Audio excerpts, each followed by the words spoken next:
Capítulo 1. Imagina esto. Te despiertas por la mañana. Antes incluso de levantarte de la cama, tu mente ya está en movimiento. Abres los ojos. Tomas el teléfono. Deslizas la pantalla. Lees un mensaje. Ignoras otro. Decides si responder ahora o después. Decides si levantarte de inmediato o quedarte 5 minutos más. Decides qué ropa ponerte, qué música escuchar, qué humor llevar contigo al día que empieza. Todo parece normal. Todo parece lógico. Y dentro de ti hay una sensación cómoda, casi automática. Yo pienso antes de actuar, yo decido con la cabeza, yo controlo mis elecciones. Ahora detente un segundo. Haz una pausa real. Respira lento. Porque aquí aparece una verdad que incomoda, pero también libera.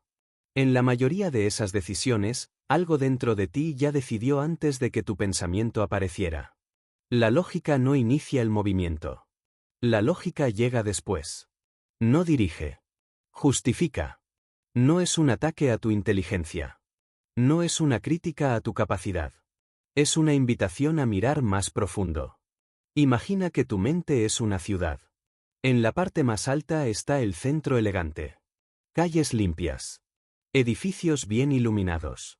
Oficinas donde todo tiene nombre, explicación, argumento. Ese es tu yo racional. El que explica. El que narra. El que se siente al mando. Te gusta creer que vives allí. Pero la verdad es que pasas mucho más tiempo en los barrios que no salen en el mapa turístico. Calles estrechas. Zonas rápidas. Lugares donde no se debate, se reacciona. Donde no se piensa, se decide en milésimas de segundo. Y allí viven 3 fuerzas que trabajan sin pedirte permiso. La primera es el cerebro de supervivencia. El guardián antiguo. El vigilante incansable. Su misión es simple y brutal, mantenerte con vida hoy. No le importa si dentro de 10 años serás pleno. No le importa si dentro de 5 años cumplirás tus sueños. Le importa que hoy no mueras, que hoy no seas rechazado, que hoy no sientas un miedo que no puedas manejar. Por eso, cuando aparece una oportunidad nueva, sientes tensión. Por eso, cuando alguien te propone un cambio grande, tu primera reacción interna suele ser rechazo. Por eso, justo antes de hacer algo importante, tu mente empieza a fabricar razones para no hacerlo. No tengo tiempo. No es el momento. No estoy preparado. Es muy arriesgado. Eso no es reflexión profunda. Eso es el guardián tocando la alarma. ¿Recuerda alguna vez en que dejaste pasar una oportunidad? Un trabajo. Un viaje. Una conversación importante. Una relación. En ese momento te dijiste que no era tan buena idea. Te contaste una historia lógica. Pero si miras hacia atrás con honestidad, sabrás que la primera emoción fue miedo. Miedo a fallar. Miedo al ridículo. Miedo a perder lo conocido. Ese fue tu cerebro de supervivencia tomando el volante. La segunda fuerza es el cerebro social. El que necesita pertenecer. El que busca tribu. El que odia quedarse fuera. Desde pequeño aprendiste que ser aceptado es seguridad. Que ser excluido duele. Que llamar la atención puede ser peligroso. Aprendiste a leer miradas. A medir silencios. A ajustar tu comportamiento para no romper la armonía. Ahora eres adulto, pero ese sistema sigue activo. Entras a una reunión, antes de opinar, una parte de ti ya evaluó quién manda, quién es escuchado, quién conviene no contradecir. Y entonces decides qué decir, cómo decirlo o si callar. No porque seas falso. Porque tu necesidad de pertenecer es profunda. Por eso muchas veces dices sí cuando quieres decir no. Por eso sonríes ante comentarios que no te representan. Por eso evitas decir lo que piensas para no ser el raro, el conflictivo, el diferente. Piensa en la última vez que estabas en un grupo y todos opinaban de una manera. Tal vez sentías algo distinto. Tal vez veías otra perspectiva. ¿La expresaste o la guardaste? Quizá te dijiste que no valía la pena discutir. Quizá pensaste que no era tan importante. Pero debajo había algo más. El miedo a quedar fuera. Ese fue tu cerebro social decidiendo por ti. La tercera fuerza es el cerebro del significado. El narrador interno. El contador de historias. Este sistema no soporta el vacío. No tolera no saber por qué algo ocurre. Así que inventa explicaciones. Construye relatos. Une puntos aunque no existan. Alguien no responde tu mensaje. El hecho es simple. No respondió. Pero el narrador no se queda ahí. Empieza a escribir. No le importo. Seguro hice algo mal. Me están ignorando. Y de pronto no sufres por un mensaje sin respuesta. Sufres por la historia que inventaste sobre ese mensaje. Lo mismo ocurre con tu identidad. No eres solo alguien que falló una vez. Pero el narrador convierte el fallo en etiqueta. Soy torpe. Siempre arruino las cosas. No soy suficiente. Esa frase se repite tantas veces que termina pareciendo verdad. Y empiezas a vivir como si lo fuera. Ahora mira la imagen completa. Cada día te levantas creyendo que eres un ser racional que decide con claridad. Pero en realidad, a gran velocidad, estos tres sistemas están decidiendo por ti. El cerebro de supervivencia dice, esto es peligroso, mejor no. El cerebro social dice, esto no gusta al grupo, mejor no. El cerebro del significado dice, esto no encaja con la historia que tengo sobre mí, mejor no. Y después aparece tu yo racional. Tranquilo. Elegante. Convincente. Y dice, he decidido que no es el momento. He decidido que no me conviene. He decidido que no es prudente. Muchas veces no decides. Solo justificas. Aceptar esto duele un poco. Rompe la imagen cómoda de ser el dueño absoluto de cada elección. Pero también abre una puerta enorme. Porque si sabes que hay fuerzas automáticas, puedes empezar a verlas. Y si las ves, puedes empezar a influir en ellas. No se trata de apagar emociones. No se trata de matar instintos. Se trata de dejar de vivir como un pasajero dormido en un coche que alguien más conduce. A partir de ahora, quiero que hagas un ejercicio simple. Varias veces al día, pregúntate en silencio, ¿quién está decidiendo aquí? Cuando digas no a algo que deseas, pregúntate, ¿es un no de mi razón o es un no de mi miedo? Cuando aceptes algo que te pesa, pregúntate, ¿es un sí libre o es un sí para no decepcionar? Cuando te critiques con dureza, pregúntate, ¿esto es un hecho o es una historia? Cuanto más practiques estas preguntas, más claro se vuelve el mapa interno. Empiezas a notar la tensión en el cuerpo antes de rechazar algo. El calor en las mejillas cuando te desvías del grupo. La voz interna que dramatiza un hecho simple. Esa conciencia es el primer paso de la libertad. Este audiolibro no busca convertirte en alguien frío o calculador. No dejarás de sentir. No dejarás de equivocarte. Pero puedes convertirte en alguien que ve. Alguien que reconoce patrones. Alguien que, en lugar de reaccionar siempre igual, se permite elegir otra respuesta. Imagina una discusión. Antes atacabas o huías sin darte cuenta. Ahora notas la tensión, respiras y eliges cómo responder. Imagina una oportunidad que te intimida. Antes el miedo decidía. Ahora reconoces el miedo, pero no lo dejas mandar. Imagina mirarte al espejo y escuchar viejas etiquetas. De pronto te das cuenta de que son historias, no leyes. Este es el verdadero inicio del dominio de la psicología del comportamiento humano. No cuando lees teorías complejas, sino cuando empiezas a verte en acción en la vida cotidiana. Lo que viene en los próximos capítulos te dará más herramientas, más lenguaje, más claridad. Pero todo empieza aquí. En aceptar esta verdad esencial, no eres solo la voz que habla en tu cabeza. Eres también la conciencia que puede observar esa voz. Y cuando empiezas a observar, algo cambia para siempre. Porque ya no caminas dormido. Empiezas a despertar, capítulo 2. En el capítulo anterior miraste hacia adentro y viste algo que cambia la forma de entenderte. Viste que no siempre decides desde la razón. Viste que hay fuerzas rápidas, antiguas, automáticas. Viste al guardián que busca seguridad. Viste al buscador de tribu. Viste al narrador que inventa sentido. Y quizá, por primera vez, dejaste de juzgarte y empezaste a observarte. Ahora vamos a mirar hacia afuera. Porque lo más importante no es solo entenderte a ti. Lo más importante es comprender que todos funcionan así. Todos. El que parece seguro. El que parece frío. El que parece muy racional. También está movido por corrientes invisibles. Lo que cambia es que algunos no lo saben y otros empiezan a verlo. Imagina que caminas por una calle llena de gente. Ves rostros, oyes conversaciones, miras decisiones pequeñas. Una persona elige una tienda y no otra. Otra acepta una invitación y luego se arrepiente. Otra discute con alguien y se endurece. Desde afuera parece que todo tiene explicación lógica. Pero si miras con profundidad, empiezas a notar algo distinto.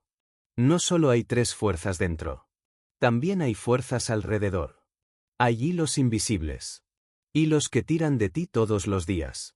No los tocas con la mano, pero los sientes en el pecho. En el estómago. En la prisa. En la culpa. En el deseo de no quedarte fuera. En el miedo a equivocarte. En la necesidad de hacer lo correcto. Hoy vas a aprender a reconocer esos hilos. No para volverte desconfiado. Para volverte libre. El primer hilo es el del grupo.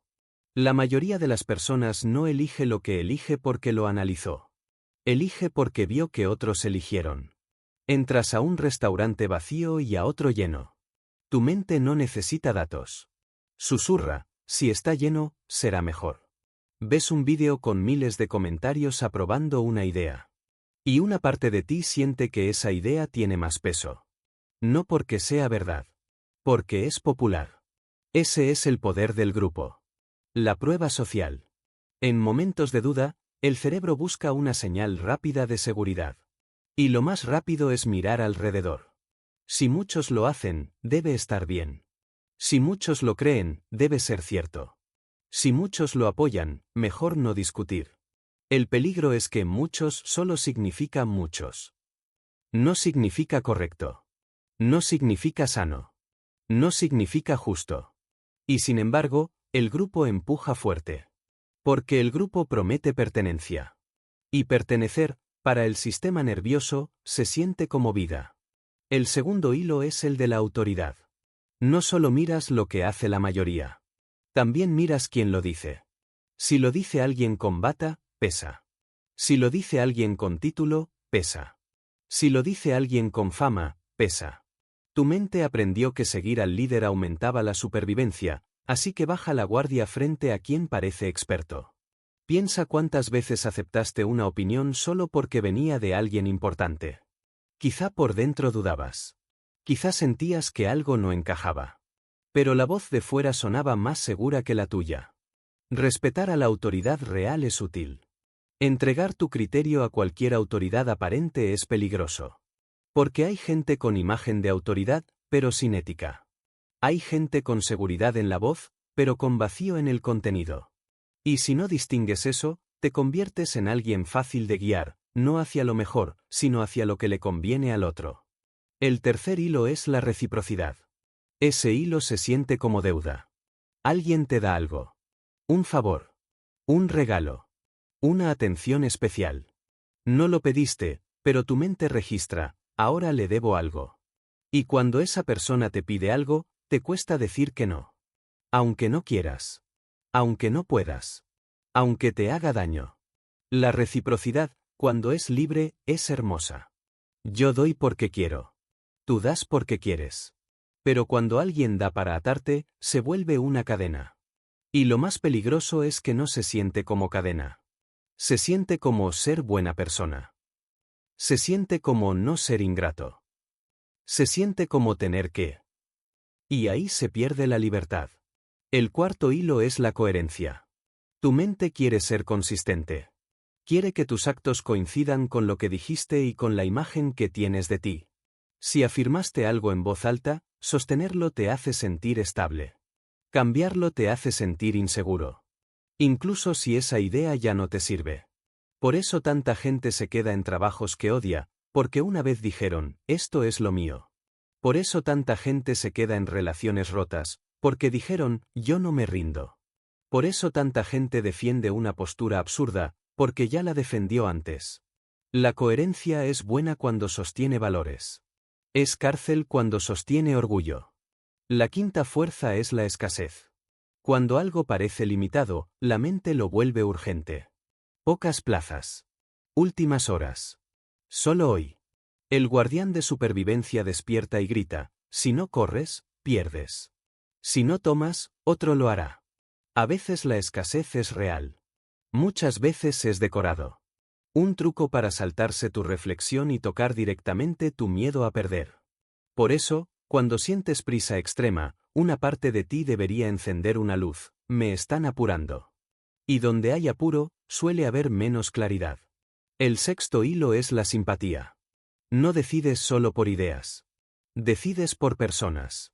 Si alguien te cae bien, si te escucha, si te hace sentir visto, su propuesta entra más fácil. Si alguien te incomoda, lo mismo suena falso, aunque tenga razón. La simpatía puede ser un puente. También puede ser una trampa si te hace bajar la guardia y decir sí a cosas que no te convienen. Ahora respira y mira el mapa completo. Grupo. Autoridad. Reciprocidad. Coherencia. Escasez. Simpatía. 6 hilos. 6 imanes. No son malos por sí mismos. Son parte de la naturaleza humana. El problema empieza cuando no los ves. Porque lo que no ves te mueve. Y lo que ves, lo puedes gestionar. Aquí viene la parte más importante: estas fuerzas se pueden usar de dos maneras. Se pueden usar para manipular. Para empujar a alguien a comprar lo que no necesita.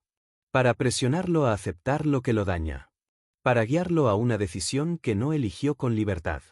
O se pueden usar para influir con ética. Para ayudar a alguien a vencer su miedo y tomar un paso que le hará bien. Para sostener un cambio positivo.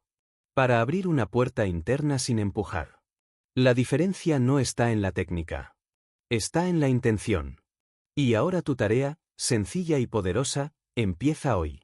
Cuando veas una publicidad, pregúntate: ¿qué hilo está usando? Cuando alguien te proponga algo, pregúntate: ¿me está apurando, me está creando deuda, me está mostrando todos lo hacen? Cuando tú vayas a decidir, detente un instante y revisa: ¿estoy eligiendo desde deseo o desde presión? Si sientes prisa, revisa escasez. Si sientes culpa, revisa reciprocidad. Si te cuesta cambiar, revisa coherencia. Si te callas por miedo, revisa grupo. Porque el primer paso del dominio psicológico no es controlar a otros. Es dejar de ser controlado por lo que no reconoces. A partir de ahora, cada vez que te escuches decir: no sé por qué hice eso, tendrás una pista. Casi siempre había un hilo tirando. Y cuando aprendes a ver esos hilos, el mundo deja de parecer un misterio. Se vuelve un sistema. Un sistema humano, imperfecto, pero legible. En el próximo capítulo vas a afinar todavía más tu lectura del mundo. Porque estos hilos no solo aparecen en palabras.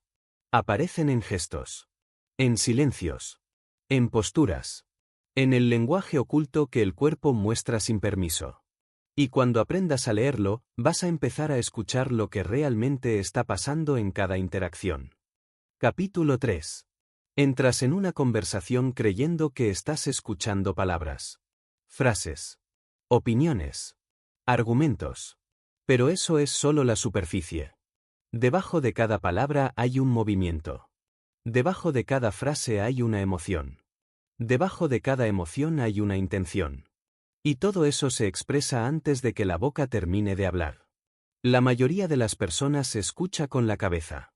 Muy pocas escuchan con todo el cuerpo. Y esa es la diferencia entre oír y comprender.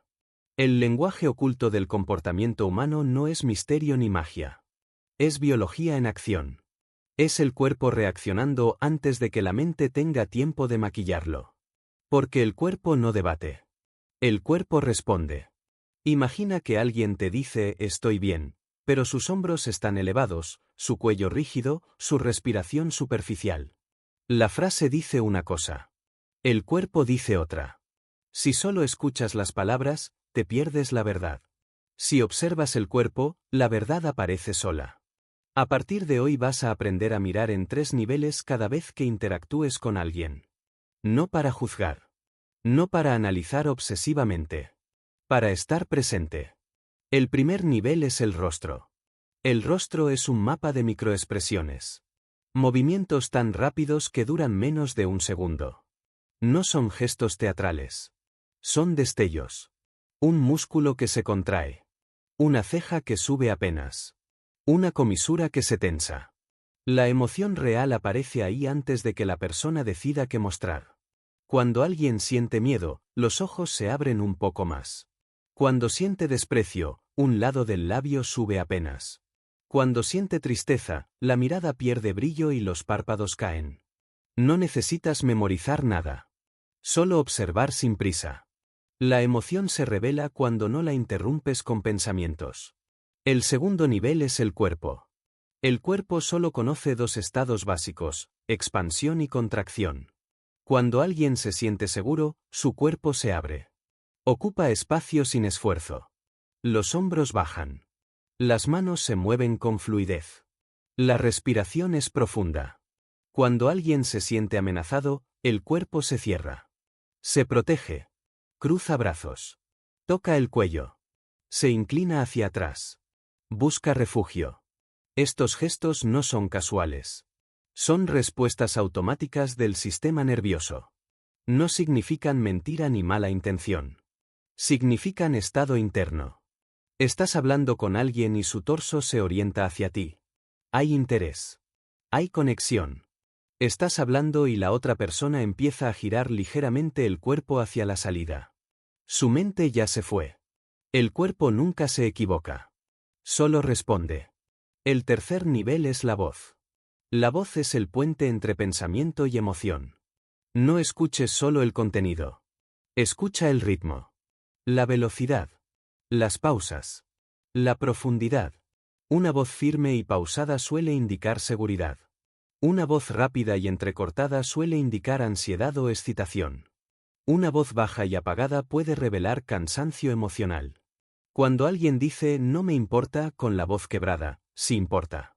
Cuando alguien dice estoy tranquilo con el tono tenso, no hay tranquilidad. La voz traiciona lo que la mente intenta esconder. Ahora viene algo clave. No se trata de convertirte en un detector de mentiras. Se trata de aprender a leer estados. Porque cuando entiendes el estado emocional del otro, puedes responder con precisión. Si alguien está cerrado, presionar no sirve. Si alguien está inseguro, atacar lo hunde. Si alguien está abierto, es el momento de profundizar. Este conocimiento no es para ganar discusiones. Es para crear conexión real. Imagina una conversación difícil. Antes reaccionabas desde tus palabras preparadas. Ahora observas primero. Ves que el otro está tenso. Su cuerpo contraído. Su voz dura. Eso no es ataque. Es defensa. Y si respondes con dureza, solo refuerzas el muro. Pero si bajas el tono. Si suavizas el ritmo. Si reduces la velocidad. Algo cambia. El cuerpo del otro empieza a ajustarse. Porque el sistema nervioso imita.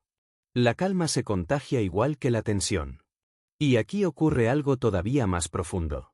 Cuando empiezas a leer a otros, empiezas a leerte a ti. Te das cuenta de que cuando hablas demasiado rápido, estás nervioso. Que cuando cruzas los brazos, te estás protegiendo. Que cuando justificas cada frase, estás buscando aprobación. Que cuando evitas mirar, hay algo que no quieres enfrentar. El cuerpo siempre habla. Incluso cuando tú no quieres escuchar. Este capítulo no te pide perfección. Te pide presencia. No mires para encontrar errores. Mira para comprender. Hoy, cuando hables con alguien, practica esto. Mientras la persona habla, pregúntate en silencio. ¿Cómo está su cuerpo? ¿Cómo suena su voz? ¿Qué emoción hay debajo de sus palabras? No completes historias. No supongas intenciones. Solo observa. Con el tiempo, tu percepción se afina. Empiezas a notar detalles que antes pasaban desapercibidos. Un silencio más largo de lo normal. Una respiración que se corta. Una sonrisa que no llega a los ojos. Y cuando notas eso, dejas de tomarlo personal. Dejas de reaccionar con rabia. Empiezas a responder con inteligencia emocional. Porque muchas veces, la rabia del otro es miedo. El orgullo es inseguridad. El silencio es protección. La arrogancia es duda. Cuando ves esto, cambia tu forma de estar en el mundo. Ya no luchas contra personas. Dialogas con estados. Y aquí hay una verdad importante. Leer el lenguaje oculto no es para controlar. Es para cuidar. Para guiar. Para no herir innecesariamente. Para no empujar cuando alguien no puede avanzar. Este conocimiento te vuelve más humano, no más frío. En el próximo capítulo aprenderás a usar esta lectura para influir con respeto. Para guiar conversaciones. Para abrir posibilidades sin imponer. Porque cuando sabes leer lo que no se dice, puedes hablarle directamente a lo que importa. Y ahí empieza una forma de influencia que no necesita fuerza. Solo presencia. Capítulo 4. Influir no es empujar. No es imponer. No es ganar una discusión. Influir es algo mucho más sutil y mucho más poderoso. Influir es crear las condiciones internas para que otra persona quiera moverse. No porque la obligaste. No porque la convenciste a la fuerza. Sino porque algo dentro de ella se alineó. La mayoría de las personas cree que influir es hablar bien. Tener argumentos sólidos. Ser más lógico. Pero la lógica rara vez es el punto de partida de una decisión. La lógica llega después, cuando la decisión ya empezó a tomar forma. La lógica no abre la puerta. La lógica decora la habitación. Las decisiones humanas nacen en otro lugar. Nacen en la emoción, en la identidad, en la sensación de seguridad. Si una idea amenaza quién soy, la rechazo. Si amenaza mi lugar en el grupo, la rechazo. Si me hace sentir pequeño, torpe o inseguro, la rechazo. No importa cuán razonable sea. Por eso muchas veces dices algo correcto y aún así no funciona. No porque estés equivocado, sino porque hablaste al nivel equivocado. La verdadera influencia empieza antes de hablar. Empieza en el clima emocional. Antes de que una persona escuche tus palabras, su sistema nervioso evalúa algo fundamental. ¿Esta persona es amenaza o es aliada? ¿Aquí puedo relajarme o debo defenderme? Esa evaluación ocurre en segundos, sin pensamiento consciente. Y si la respuesta es amenaza, todo lo que digas después entrará en una mente cerrada. Por eso el primer pilar de la influencia es la seguridad. Crear seguridad no significa ser blando. Significa ser predecible, coherente y respetuoso. Significa que el otro siente que no será humillado, atacado ni ridiculizado por pensar distinto.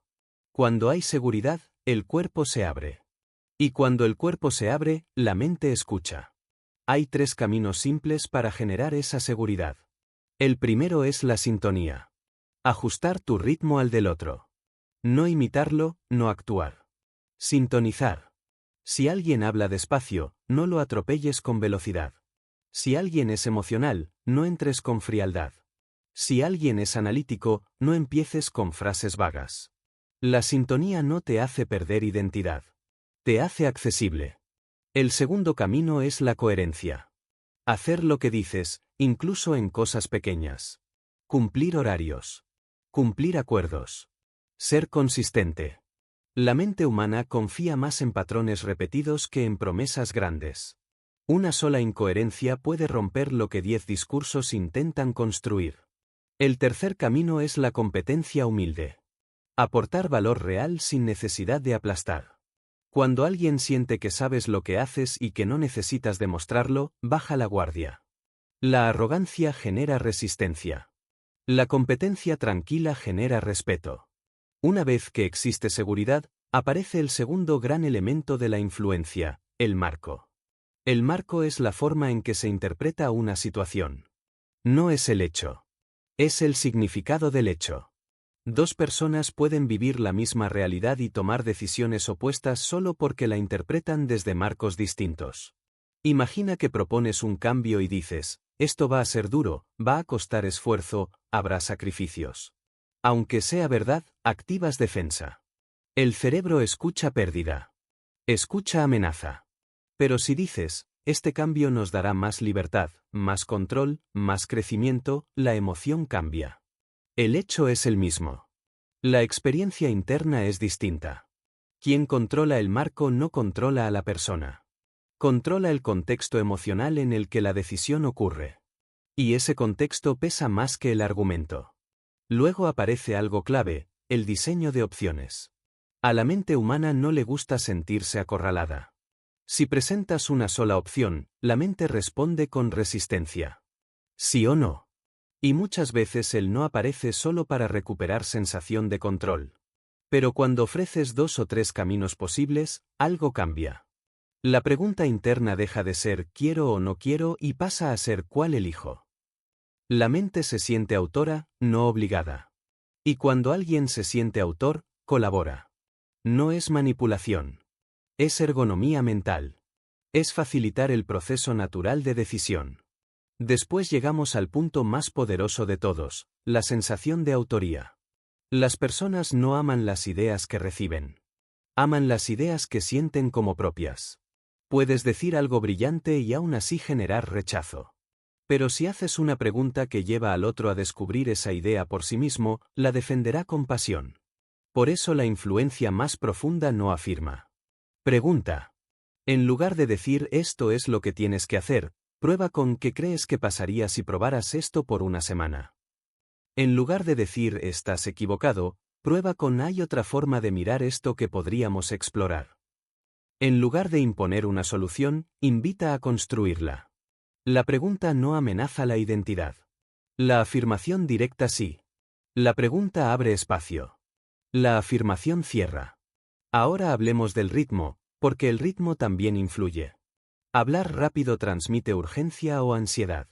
Hablar lento transmite seguridad. Las pausas no son errores. Son anclas. Cuando haces una pausa después de una idea importante, le das peso. Le das tiempo a la mente del otro para imaginarse dentro de esa posibilidad. Muchas veces la frase más influyente no es la que dices, sino el silencio que dejas después. Recuerda esto, las decisiones se toman primero con el cuerpo y luego con el pensamiento. Tu tarea no es vencer la mente del otro. Es crear un ambiente donde su cuerpo se sienta lo suficientemente seguro como para considerar algo nuevo.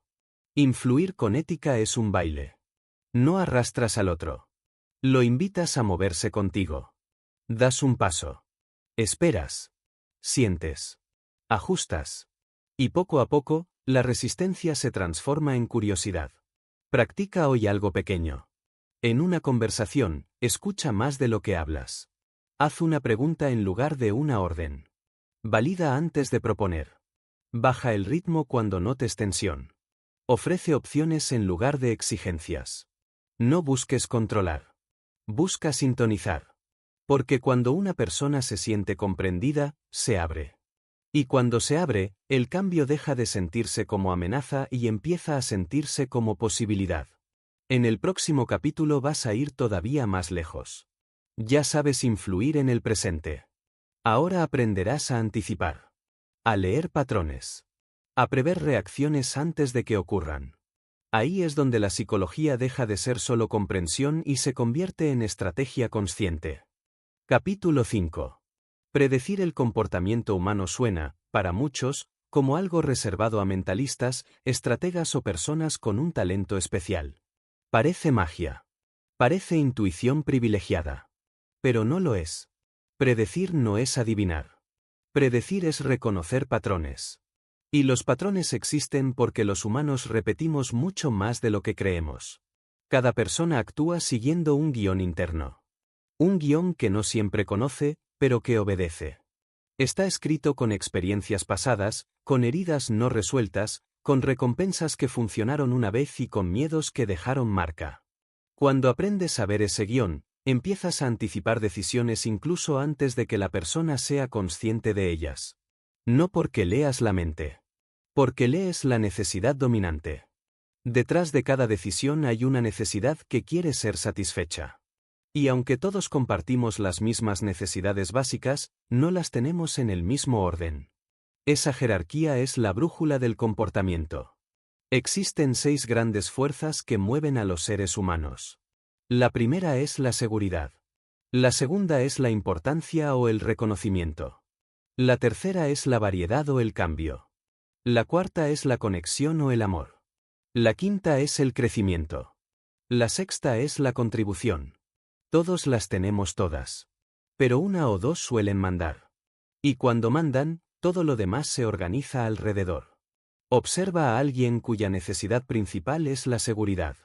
Esa persona busca estabilidad. Prefiere lo conocido. Evita riesgos innecesarios. Necesita control. Le cuesta convivir con la incertidumbre. No es cobarde. Es protectora. Su sistema nervioso se calma cuando sabe qué esperar. Si le presentas un cambio brusco, se cierra. Si le muestras cómo ese cambio puede aumentar su seguridad a largo plazo, se abre. Ahora observa a alguien cuya necesidad dominante es la importancia. Esa persona necesita sentirse vista, reconocida, valorada. El aplauso la enciende. La crítica la hiere profundamente. Puede asumir riesgos si cree que el éxito le dará estatus. Puede defender una postura incluso sabiendo que es débil, solo para no parecer inferior. No busca poder por maldad. Busca validación para sentirse suficiente. Luego está quien vive desde la variedad. Se aburre rápido. Persigue experiencias nuevas. Cambia de proyectos. Cambia de ambientes. Cambia de planes. No porque sea inconstante, sino porque su sistema necesita estímulo. La rutina lo apaga. En momentos de presión, puede volverse impulsivo. Si quieres influir en alguien así, no hables de estabilidad eterna. Habla de exploración, aprendizaje, movimiento. Quien tiene como centro la conexión prioriza relaciones por encima de resultados. Prefiere armonía antes que victoria. Le duele el conflicto. Necesita cercanía emocional para abrirse. Si siente distancia, se repliega. No es débil. Es sensible al vínculo. Si quieres mover a alguien así, primero crea relación. Sin vínculo, no hay decisión. La persona orientada al crecimiento vive mirando hacia adelante. Aprende. Lee. Pregunta. Se exige. Busca mejorar. Puede frustrarse con facilidad si siente estancamiento. Su miedo no es fallar. Su miedo es no avanzar. Si quieres motivarla, muéstrale progreso. Muéstrale aprendizaje. Muéstrale evolución.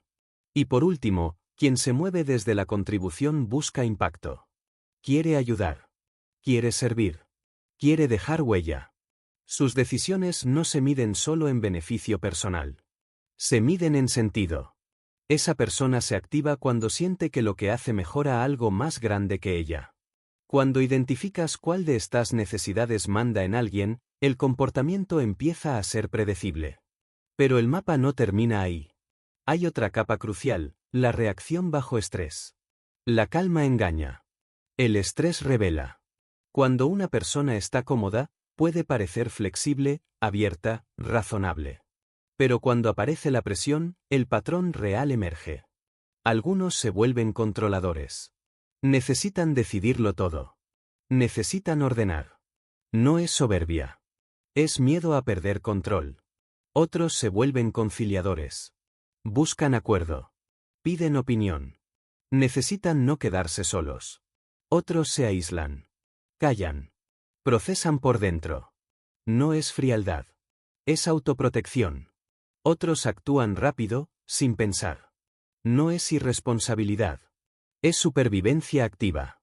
Si sabes cómo alguien reacciona bajo presión, puedes anticipar cómo actuará en conflictos, negociaciones, crisis o decisiones importantes. Y aún hay más. La mente humana no es neutral. Está llena de atajos. Sesgos. Algunas personas buscan confirmación. Solo aceptan información que refuerza lo que ya creen. Si les presentas algo que contradice su visión, lo rechazan de inmediato. Con ellas no funciona el choque frontal. Funciona la expansión gradual. Partir desde lo que ya creen y abrir una grieta. Otras se guían por lo más reciente o lo más emocional. Un evento negativo puede borrar 10 positivos. Un mal recuerdo pesa más que estadísticas. Con ellas funcionan mejor las historias vivas que los datos fríos. También están los valores. Los valores son líneas rojas internas. Determinan qué se sacrifica primero y qué nunca se negocia. Para algunos, la familia está por encima de todo. Para otros, la libertad. Para otros, la justicia. Para otros, el éxito. Cuando un dilema toca un valor central, la decisión ya está tomada, aunque la persona no lo sepa aún. Imagina a alguien que valora la familia por encima de todo. Puede rechazar una oferta laboral increíble si implica alejarse de los suyos. Imagina a alguien que valora la libertad. No soportará estructuras rígidas ni relaciones posesivas. Imagina a alguien cuyo valor supremo es la justicia. Hablará incluso cuando callar sea más cómodo.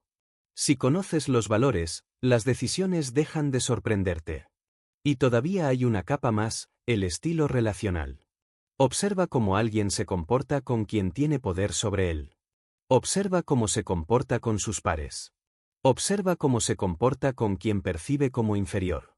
Ahí aparece su patrón social. Algunos buscan aprobación de autoridad. Otros desafían por instinto. Algunos compiten. Otros cooperan. Cuando unes necesidades dominantes, reacción al estrés, sesgos, valores y estilo relacional, obtienes un mapa. No perfecto. Pero muy útil. Un mapa que no sirve para controlar. Sirve para anticipar. Y ahora viene la parte más importante de este capítulo. Ese mapa también es tuyo. ¿Cuál es tu necesidad dominante? Seguridad. Reconocimiento. Cambio. Conexión. Crecimiento. Contribución. ¿Cómo reaccionas bajo presión? Controlas. Huyes. Te aíslas. Te impulsas. ¿Qué sesgos gobiernan tu mente? Confirmas. Dramatizas. Minimizar. ¿Cuáles son tus valores no negociables? ¿Cómo te relacionas con poder, pares y conflicto? Porque conocer a otros te da ventaja. Conocerte a ti te da libertad. A partir de ahora, cada conversación es un laboratorio. Cada reacción ajena es una pista. Cada decisión aparentemente irracional tiene lógica interna. Cuando alguien diga no sé por qué hice esto, tú verás la necesidad detrás. Cuando alguien cambie de humor, verás el valor tocado. Cuando alguien se cierre, verás el miedo activado. Y lo más importante, dejarás de pelear con el comportamiento. Empezarás a dialogar con la necesidad. Porque los humanos no actúan porque sí. Actúan porque algo dentro de ellos quiere ser protegido, reconocido, nutrido o expresado. En el próximo capítulo darás un paso decisivo. Aprenderás a dirigir tus propias emociones para que no gobiernen tus decisiones. Porque predecir a otros es útil, pero dominar tu mundo interno es poder real. Y todo poder real empieza por uno mismo. Capítulo 6. La mayoría de las personas vive como si sus emociones fueran algo que simplemente ocurre. Como el clima. Hoy sale el sol y todo va bien. Mañana llueve y todo pesa. Una palabra ajena te enciende. Un gesto te derrumba. Un recuerdo te arrastra. Y entonces aparece una frase que se repite sin cuestionarse: soy así, no puedo evitarlo, me superó. Pero aquí hay una verdad que cambia la relación contigo mismo. Las emociones no son eventos aleatorios. Son respuestas. Son mensajes. Son reacciones del cuerpo y la mente ante una interpretación. No vienen del hecho. Vienen del significado que le das al hecho. Y eso lo cambia todo. Dos personas pueden vivir la misma situación y sentir cosas opuestas. Una se motiva. La otra se paraliza. El hecho es el mismo. La historia interna es distinta. La emoción nace ahí. Antes de cualquier pensamiento claro, la emoción aparece en el cuerpo. Siempre. Un nudo en el estómago. Presión en el pecho. Calor en la cara. Tensión en los hombros. La emoción no empieza con palabras. Empieza con sensaciones. Y si no aprendes a detectarlas temprano, ellas toman el control antes de que puedas elegir. Dominar tus emociones no significa no sentir. Significa dejar de ser arrastrado. Significa aprender a conducir la energía en lugar de explotar o reprimir. El primer paso es reconocer este orden: cuerpo, historia, emoción sostenida. Primero el cuerpo reacciona. Luego la mente explica. Después la emoción se mantiene. Un amigo no responde un mensaje. El cuerpo se activa. Ligera tensión. La mente entra. No le importo. La emoción crece. Ansiedad. Tristeza. Pero si la historia fuera distinta, la emoción sería distinta. Quizá está ocupado. Quizá responde luego. El cuerpo se relaja. La emoción baja. El entrenamiento empieza aquí. No intentes cambiar la emoción directamente. Cambia el punto donde nace. Cada vez que sientas una emoción intensa, hazte 3 preguntas internas. ¿Qué siento en el cuerpo ahora mismo? ¿Qué historia me estoy contando sobre esto? ¿Esa historia es un hecho o una suposición? No para juzgarte. Para interrumpir el automatismo. El segundo pilar del dominio emocional es la respiración consciente. No como técnica espiritual, sino como herramienta biológica. Tu respiración es el control remoto de tu sistema nervioso. Cuando respiras rápido y corto, activas alerta. Cuando exhalas lento y profundo, activas calma. Cuando notes que una emoción sube, no intentes resolverla de inmediato. Respira. Inhala contando hasta 4. Exhala contando hasta 6. Repite varias veces. No estás forzando nada. Estás diciendo a tu cuerpo, no hay peligro inmediato. Y cuando el cuerpo baja, la mente puede pensar. El tercer paso es cambiar la pregunta interna. La mayoría se pregunta, ¿por qué me pasa esto? ¿Por qué soy así? Esa pregunta lleva al juicio, a la culpa, al pasado. Prueba otra pregunta mucho más poderosa, ¿qué necesita esta emoción? La rabia suele necesitar un límite. El miedo necesita información o apoyo. La tristeza necesita pausa y cuidado. La frustración necesita un plan. Las emociones no quieren destruirte. Quieren ayudarte a adaptarte. Cuando las escuchas, se transforman. Cuando las ignoras o las atacas, se intensifican. Aquí aparece una idea clave. No existen emociones malas. Existen emociones mal gestionadas. Cada emoción es energía. Y la energía puede destruir o construir según cómo la uses. La rabia mal gestionada hiere. Bien canalizada protege tu dignidad. El miedo mal gestionado paraliza. Bien canalizado te prepara. La ansiedad mal gestionada desordena. Bien canalizada organiza. La tristeza mal gestionada hunde. Bien acompañada profundiza. La emoción que no comprendes te domina. La emoción que comprendes se vuelve herramienta. Imagina una discusión. Antes, la rabia aparecía y reaccionabas. Atacabas. Luego llegaba el arrepentimiento. Ahora notas la señal temprana. El calor. La tensión. Respiras. Nombras. Estoy enfadado. Al nombrar, recuperas espacio interno. Ya no eres la emoción. La estás observando. Y desde ahí eliges responder. Imagina el miedo antes de un proyecto importante. Antes, el miedo decía huye. Ahora lo reconoces como señal de crecimiento. Donde hay miedo, suele haber expansión posible. Usas esa energía para prepararte mejor, no para retroceder. El siguiente nivel del dominio emocional es entender el contagio emocional. Las emociones se transmiten. Sin palabras. Sin permiso. Si alguien entra alterado en una sala, la tensión se expande. Si alguien entra sereno, regula. Constantemente estás absorbiendo estados emocionales ajenos. Pero también puedes invertir el proceso. Puedes ser tú quien marque el tono. Cuando mantienes tu calma, otros bajan. Cuando bajas tu voz, otros desaceleran. Cuando respiras profundo, otros se ordenan. No es control. Es regulación. Convertirte en regulador emocional es una forma silenciosa de liderazgo. No impones. Irradias. No gritas. Sostienes. Y aquí llegamos a un punto aún más profundo, la alquimia emocional. Transformar emoción en acción consciente. Cuando sientas rabia, muévela hacia un límite claro o hacia escritura. Cuando sientas miedo, muévela hacia información y preparación. Cuando sientas ansiedad, muévela hacia orden y planificación. Cuando sientas tristeza, muévela hacia descanso, arte o conexión.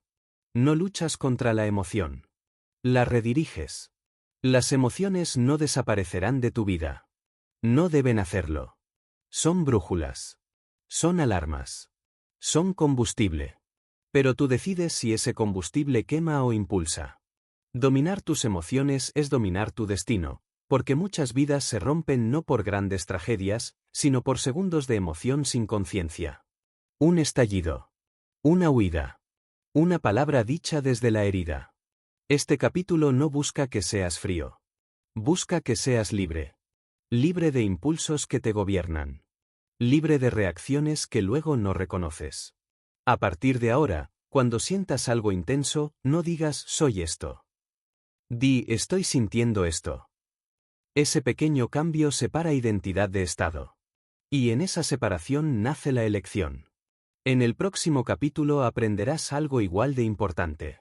Cómo proteger esta libertad emocional frente a quienes usan el miedo, la culpa o la urgencia para manipular. Porque no basta con dominarte a ti. También necesitas saber cuando alguien intenta gobernarte desde afuera. Y cuando tienes claridad emocional, esa manipulación pierde fuerza. Capítulo 7. Hasta ahora has aprendido a mirar hacia adentro, a leer a otros, a influir con respeto y a dirigir tus emociones. Has ganado claridad. Has ganado calma. Pero ahora llega una verdad que no se puede ignorar si quieres vivir despierto. No todas las personas usan la psicología para conectar. Algunas la usan para controlar. No lo hacen siempre con maldad consciente. A veces lo hacen por miedo. A veces por inseguridad. A veces porque así aprendieron a sobrevivir. Pero el efecto es el mismo. Si no sabes reconocer la manipulación, pierdes libertad sin darte cuenta. La manipulación rara vez se presenta como agresión directa. Casi nunca grita. Casi nunca amenaza de frente. La manipulación moderna es sutil. Sonríe. Usa palabras bonitas. Se disfraza de preocupación, de cariño, de oportunidad, de normalidad. Y por eso es peligrosa. Toda manipulación busca tres cosas al mismo tiempo. Que actúes rápido. Que dudes de ti. Que decidas desde la emoción, no desde la claridad. Si alguien logra esas tres cosas, puede empujarte en casi cualquier dirección. El primer camino de la manipulación es la urgencia artificial. Es ahora o nunca. Si no decides hoy, lo pierdes. No hay tiempo para pensarlo. La prisa no es casual. La prisa reduce tu capacidad de reflexionar. Activa tu cerebro de supervivencia. Cuando sientes urgencia, no eliges. Reaccionas. Las oportunidades reales soportan pausa. Las decisiones sanas toleran silencio. Cuando alguien te presiona para decidir rápido, casi siempre intenta saltarse tu criterio. La defensa no es discutir. Es pausar. Necesito pensarlo. Lo reviso y te respondo. Ahora no decido. Si una propuesta se derrumba porque pediste tiempo, nunca fue sólida. El segundo camino es la culpa como herramienta. Después de todo lo que hice por ti. Si me quisieras, lo harías. Me decepcionas. La culpa es una cadena invisible. Te hace sentir responsable por emociones que no te pertenecen. Te empuja a ceder para aliviar el malestar, no porque quieras, sino porque no soportas sentirte malo. Aquí hay una regla que debes grabar dentro de ti: eres responsable de tus actos, no de las reacciones emocionales de otros frente a tus límites. Decir no es crueldad. Poner un límite no es egoísmo. El amor que exige sacrificio constante no es amor, es control. La defensa aquí es firmeza empática. Entiendo cómo te sientes, pero esto no puedo hacerlo. Respeto tu emoción, y aún así mi decisión se mantiene. Empatía sin rendición. El tercer camino es la duda sembrada. Esta es una de las formas más destructivas de manipulación. Ocurre cuando alguien cuestiona constantemente tu percepción. Te dice que exageras. Que recuerdas mal. Que eres demasiado sensible. Que no entiendes. Poco a poco empiezas a desconfiar de ti. Dejas de usar tu criterio y dependes del suyo. Cuando alguien invalida sistemáticamente tu experiencia interna, no busca verdad. Busca control. La defensa aquí es el anclaje. Hechos. Registro. Claridad interna. Lo que sientes también es información. Si algo te duele, es real. Si algo te incomoda, merece atención. No necesitas permiso para confiar en tu percepción.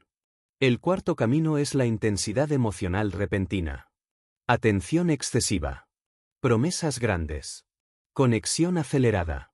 Te hacen sentir especial, elegido, único.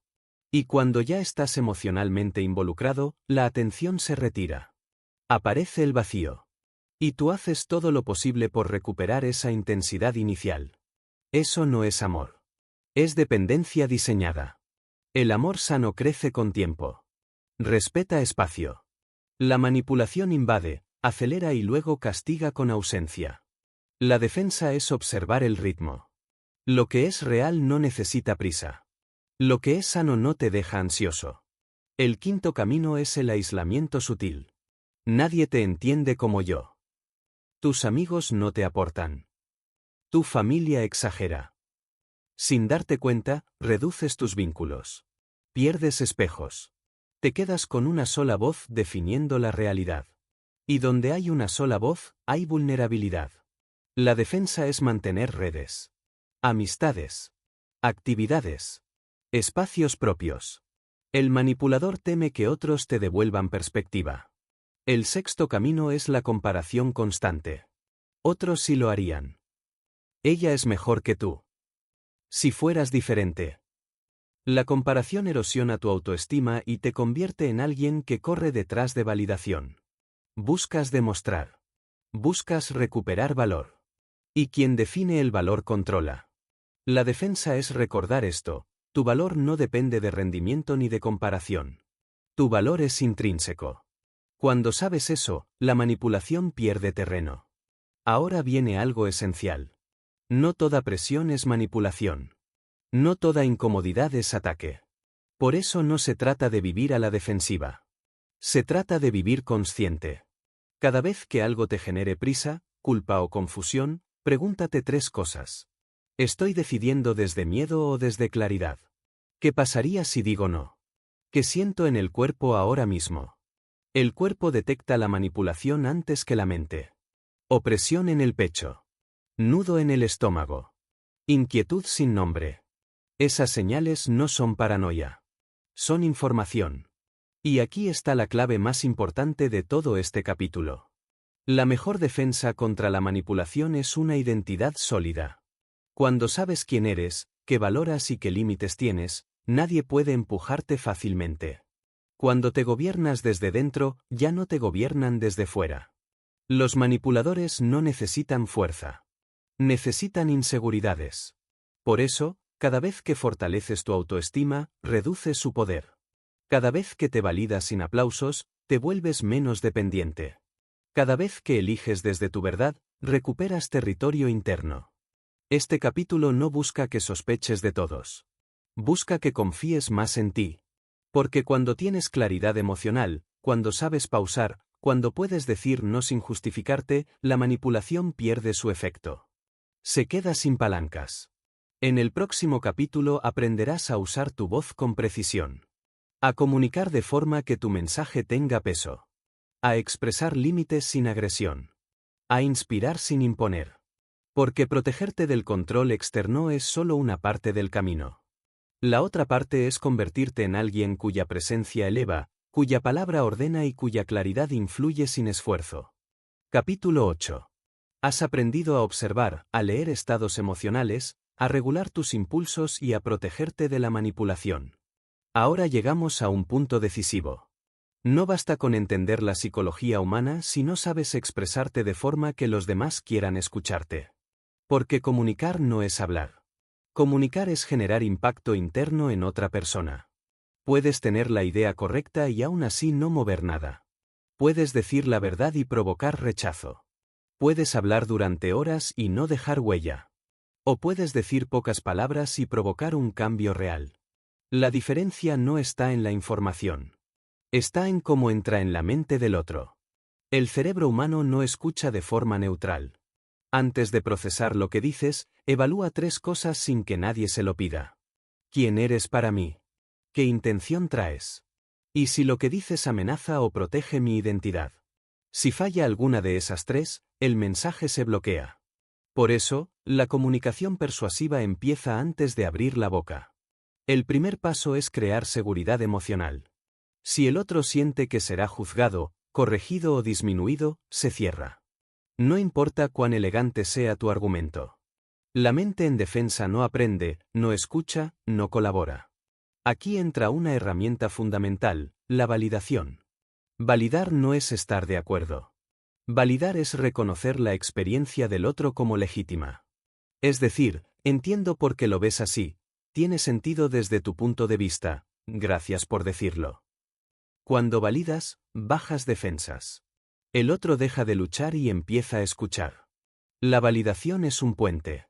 Sin puente, no hay conversación, solo choque. El segundo paso es conectar con el mundo del otro. Hablar desde su realidad, no desde la tuya. No impones tu marco. Te acercas primero al suyo. Usas ejemplos que entienda.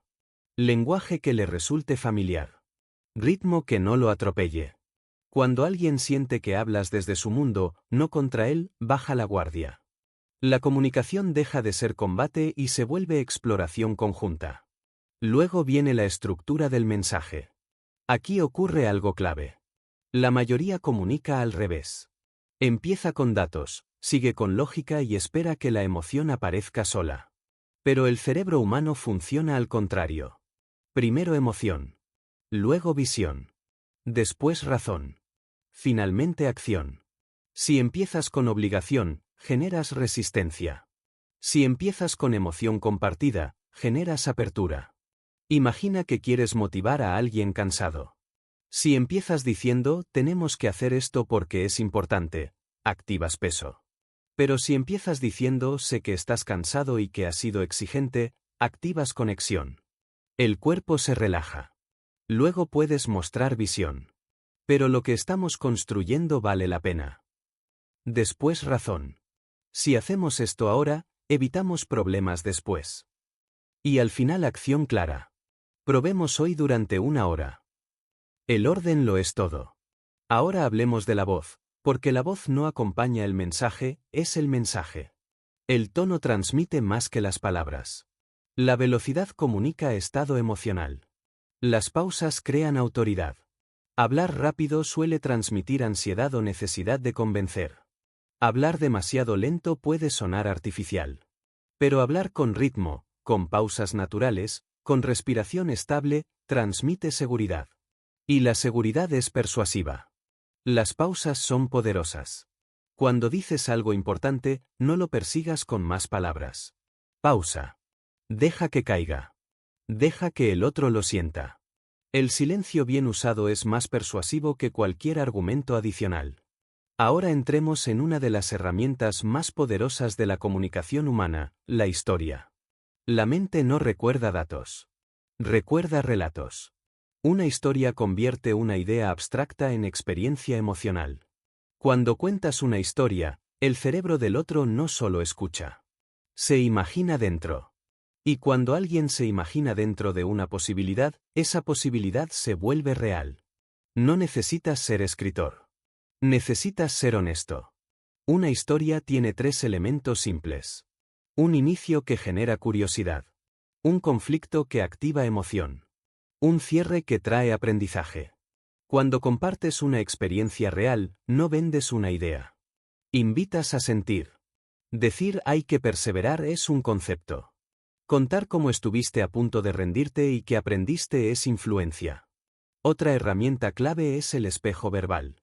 Las personas se sienten comprendidas cuando escuchan sus propias palabras reflejadas. Si alguien dice estoy frustrado, no respondas estás estresado. Repite su palabra. Entiendo tu frustración. Ese pequeño gesto genera conexión profunda. El otro siente que lo ves. No es imitación. Es sintonía. Luego está el sí progresivo. No intentes obtener un gran sí de inmediato. Comienza con acuerdos pequeños. ¿Te pasa esto a veces? ¿Tiene sentido lo que dices? ¿Te gustaría que esto mejorara? Cada pequeño sí abre el camino emocional hacia decisiones mayores. Y finalmente, la acción. Una comunicación poderosa no termina en inspiración vaga. Termina en un paso concreto. Claro. Alcanzable. Medible. No digas algún día. Di mañana. No digas cuando puedas.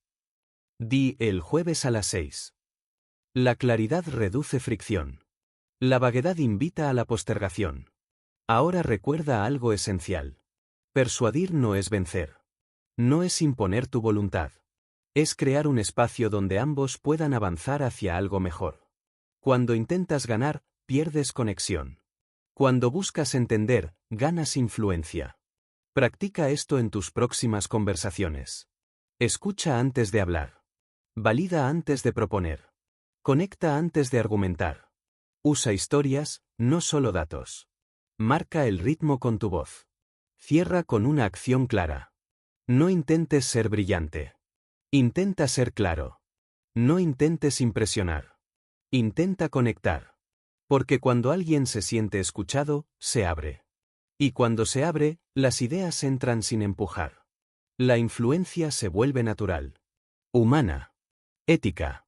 En el próximo capítulo entrarás en una dimensión aún más compleja. El poder dentro de los grupos.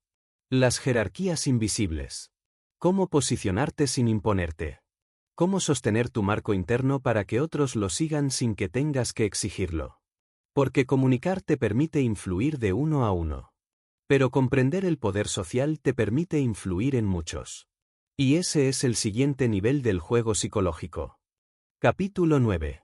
Hasta ahora has explorado el territorio interno de la mente humana.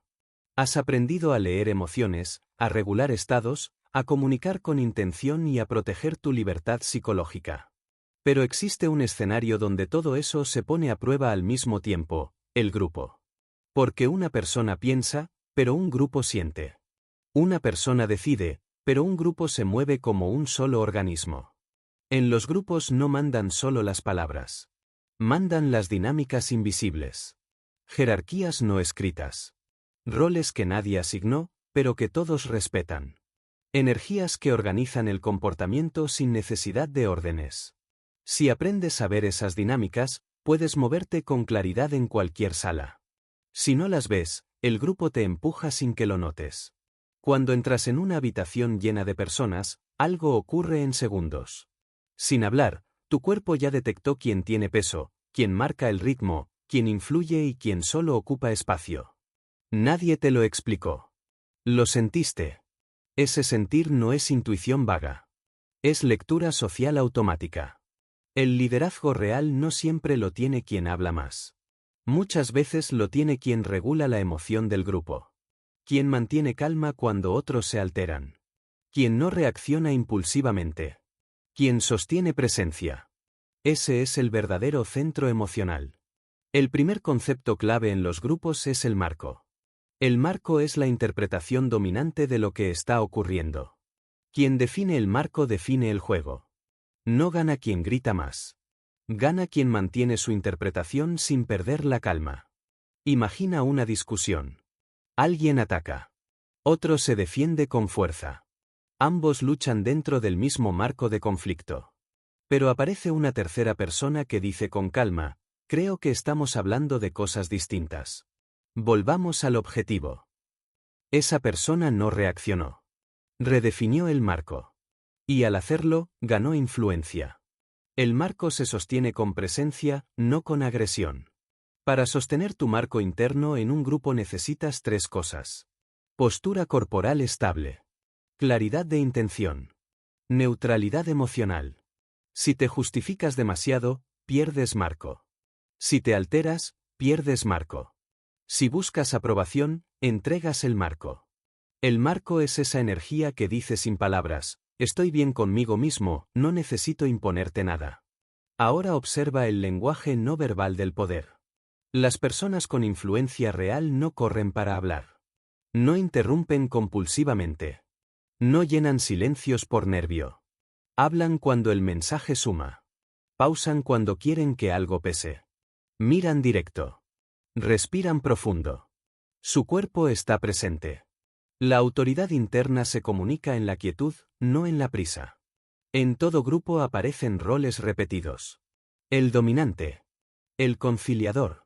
el creativo, el crítico, el observador silencioso. Y esos roles no están fijos. Puedes moverte entre ellos con tu energía, no con tus títulos. Si quieres elevar tu influencia en un grupo, no intentes impresionar. Aporta valor. El que presume se vuelve ruido. El que aporta se vuelve referencia. Una síntesis clara en el momento justo vale más que 10 opiniones. Otro principio importante es la escasez social. Cuanto más disponible eres para todo, menos valor percibido generas. No significa volverte distante o frío. Significa ser deliberado. El tiempo es moneda de poder. ¿En qué lo inviertes? ¿A quién se lo regalas? ¿A quién respondes de inmediato y a quién no? Todo comunica. Si alguien te interrumpe, no aceleres para defenderte. Pausa. Retoma con calma. Esa pausa comunica control. Si alguien te cuestiona, no reacciones. Pregunta. ¿Qué parte no te convence? El grupo observa. Y el grupo sigue a quien se mantiene estable. Otro punto clave es escuchar primero. Quien escucha lidera el ritmo emocional.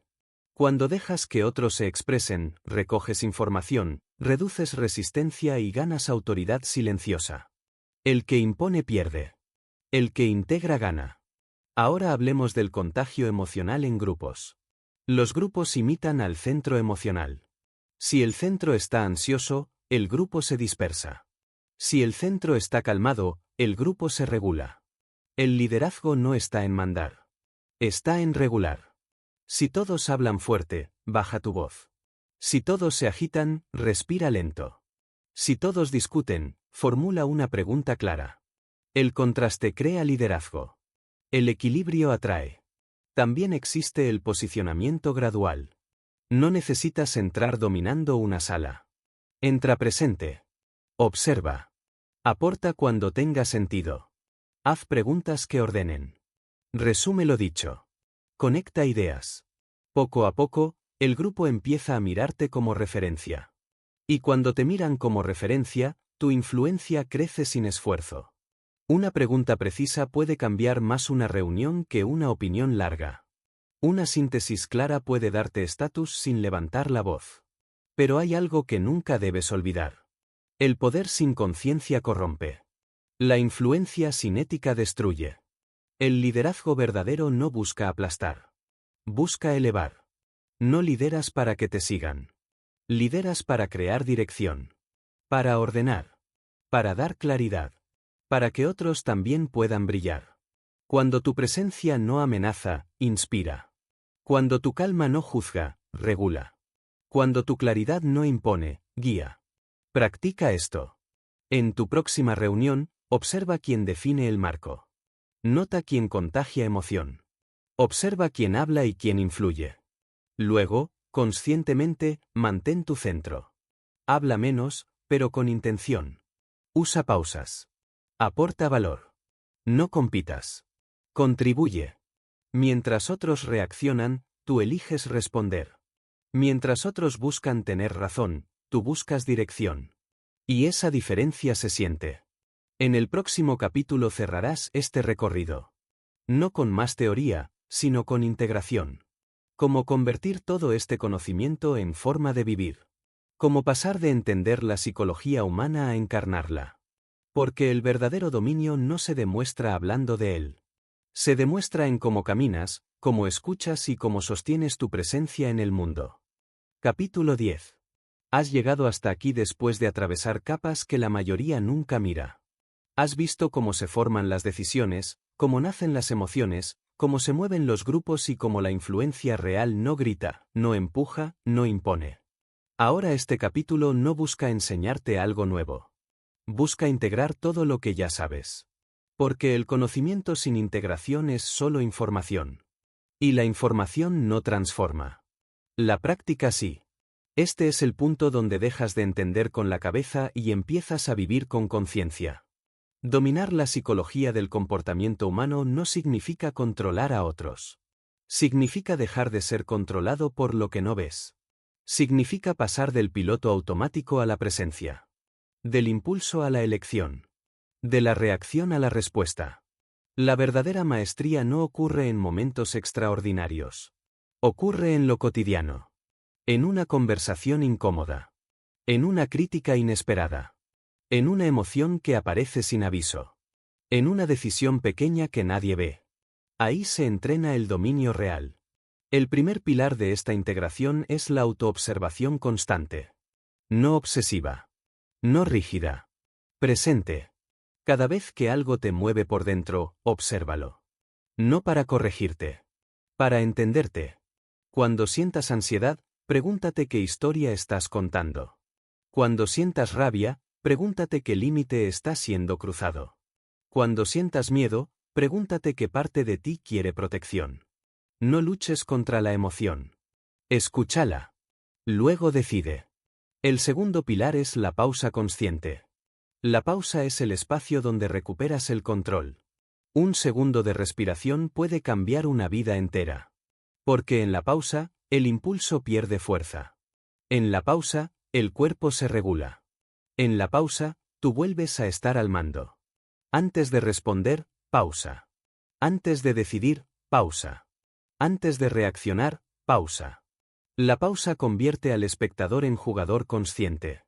El tercer pilar es la presencia encarnada. No basta con entender la psicología desde la mente. Debes sentirla desde el cuerpo. El cuerpo es tu radar más preciso.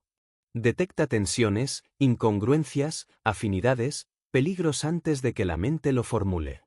Cuando hables con alguien, siente tu postura. Siente tu respiración. Siente el ritmo de la interacción. Si tu cuerpo se cierra, algo no está alineado. Si se abre, hay coherencia. Aprende a confiar en esa información. El cuarto pilar es el marco interno. Un marco interno sólido es la capacidad de sostener tu centro sin necesidad de convencer a nadie. Es saber quién eres incluso cuando te cuestionan. Es mantener calma cuando otros se alteran. Es no justificarte cuando no hace falta. Cuando tu marco es fuerte, no necesitas imponerte. Tu presencia habla por ti. Y los demás lo sienten. Quien necesita ganar discusiones suele perder influencia. Quien mantiene su eje genera respeto. El quinto pilar es la comunicación consciente. Hablar menos, pero con más intención. Escuchar más, pero con presencia real. Validar antes de proponer. Preguntar antes de afirmar. Tu voz no necesita volumen. Necesita claridad. Cuando hablas desde la calma y la coherencia, tus palabras pesan. Y ahora llegamos al punto más importante de todo este camino. La ética. Porque ahora tienes herramientas. Puedes leer estados. Puedes anticipar reacciones. Puedes influir en decisiones. Y todo poder sin conciencia es peligroso. La manipulación busca obediencia. La influencia consciente busca despertar. La manipulación usa el miedo. La influencia usa la comprensión. La manipulación reduce. La influencia eleva. La pregunta que define quién serás no es qué puedes hacer con este conocimiento, sino para qué lo usarás. Si lo usas para controlar, crearás dependencia. Si lo usas para destacar, crearás distancia. Si lo usas para comprender, crearás conexión. El verdadero dominio psicológico no esclaviza. Libera. No apaga conciencias. Las enciende. Ahora imagina tu vida aplicando esto de forma constante. Te enfrentas a un conflicto y ya no atacas. Observas. Nombras. Respondes con claridad. Recibes una crítica y no te derrumba. La evalúas. Tomas lo útil. Sueltas lo demás. Ves a alguien actuar desde el miedo y no lo juzgas. Comprendes su estado. Ajustas tu respuesta. Sientes una emoción intensa y no te pierde. La usas como información. Entras a una sala y no te encoges. Tampoco te impones. Te sostienes. Y eso se siente. Eso es maestría. No perfección. No control absoluto. Maestría en presencia. Pequeñas decisiones conscientes repetidas una y otra vez. Ahí se construye el cambio real. Quiero que hagas algo ahora, aunque sea por unos segundos. Respira profundo. Lentamente. Siente tu cuerpo. Siente el silencio.